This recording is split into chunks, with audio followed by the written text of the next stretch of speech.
Okay, Caterpillar ruck, time for the box kick.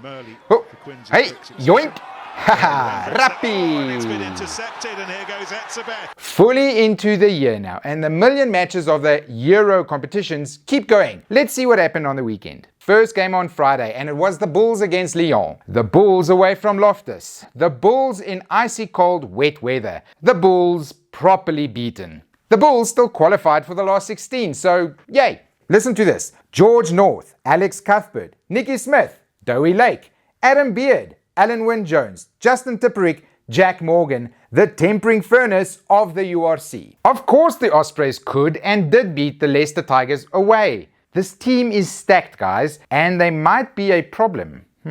Northampton hosted La Rochelle in the first game on Saturday. The Saints went into the game winless and left it winless and down to 13 men. Dingwall and Salakaya Lotto both deciding it would be easier to go to the showers early than to try and beat the champs. Makes sense. The Harlequins hosted the Sharks in London at the same time, and they played a humdinger of a match. The most amazing thing was the Quins not going behind by 21 points and then having to fight back. Quite the opposite actually, and a good win in a good match for the hosts. Bordeaux hosted Gloucester next, and they look like a team fully focused on the top 14 now. They lost to Gloucester again and exited the Heineken Cup without any wins. And now on to the knockouts for the Cherry and Whites. Leinster versus Racing in Dublin was one of those good games, at least for 50 minutes, until the Leinster bench came into the equation and ruined everything. Once that happened, the hosts just pulled away and won comfortably. They are the number one seeds for sure. Hey, Castre play in this competition. Remember them? They went to Exeter on the weekend and got a 40-3 battering. If ever there was a French team that doesn't care about Europe, it seems to be these guys. I guess we'll see you next year. Clermont care a little more. They were in Cape Town this past weekend to take on the Stormers and actually put up a fight. The Stormers did win though, taking their home record to 19 victories in a row. Damn!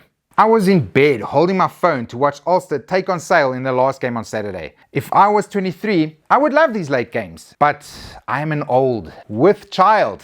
Give me a 5 AM game any day of the week. End. Anyway, Ulster won a tough arm wrestle and just about qualified for the knockouts. Montpellier hosted London Irish on the first game on Sunday, and it looked like a bit of a bad-tempered match. It ended in a draw, which left both teams unhappy, and that's just desserts for being mean to each other. Toulouse versus Munster next, and this is maybe the most entertaining game of the weekend. Both these teams bash each other to bits every time they play, and then Toulouse win. Maybe next time, Munster. Maybe next time will be the one you win. Finally in this boiling room, Edinburgh hosted the Saracens. In their stadium, not here. Edinburgh is a good team now, and they easily beat my near full strength dark horses. I guess I might have to reevaluate my opinion of them. And that was the Heineken Cup pool stages. The knockouts are set, and now we get to see who earns the right to lose to Leinster in the final in Dublin. We'll have to wait till March, after the Six Nations, so calm down. Also, there is the Challenge Cup, which is not a comedy tournament that means nothing. It is a legendary battlefield that forges heroes into legends. I cannot wait to see the Lions versus Racing in Joburg. I hope Finn comes. And now, on to the news.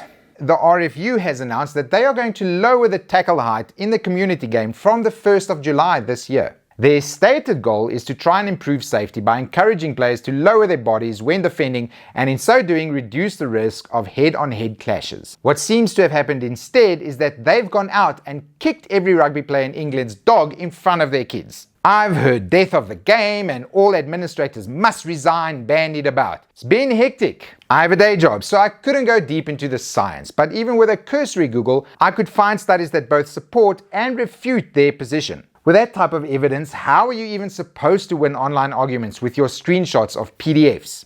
What I do know is that there are 5 months between now and July the 1st. Plenty of time for more info to come out of the RFU. Plenty of time for clubs and players to get their heads around the changes, and maybe even time for adjustments. And plenty of time for people to get concussed in the good old-fashioned way, just like our grandpappies used to. The game won't die, the community will live on, your dog is fine. And I'm going to cut it short there this week. My daughter turned on the underfloor heating in here last night, and I am boiling. I will see you all next week after hopefully having survived heat exhaustion. Bye. Yo.